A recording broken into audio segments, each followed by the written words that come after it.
ছোটোকালে যখন আব্বার সাথে মাঠে যেতাম তখন আমাদের অনেক জমি বর্গা চাষ করে। যখন ফসল আনতে যাইতাম তখন আপনার এইরকম আমরা যেমন ধান নিলাম, এই ধান নেওয়ার পরে যে কিছু বাইল, ধানের যে বাইল এইসব পরে থাকতো।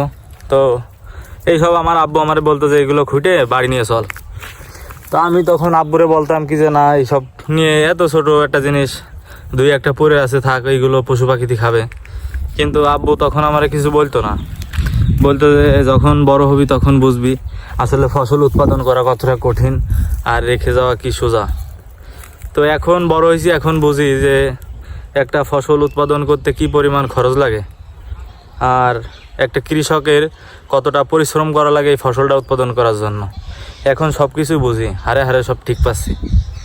তো কোনো কাজই ছোটো নয়। যারা আমরা কৃষি কাজ করি তাদের বুক উঁচু করে বলা লাগবে যে হ্যাঁ আমি কৃষি কাজ করি।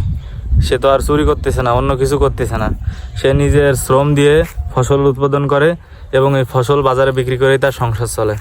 সো এই সব বিষয় নিয়ে কাউকে আমরা কখনো ছোটো করবো না বা বেশি কথা বলবো না, এটাই আমার রিকোয়েস্ট।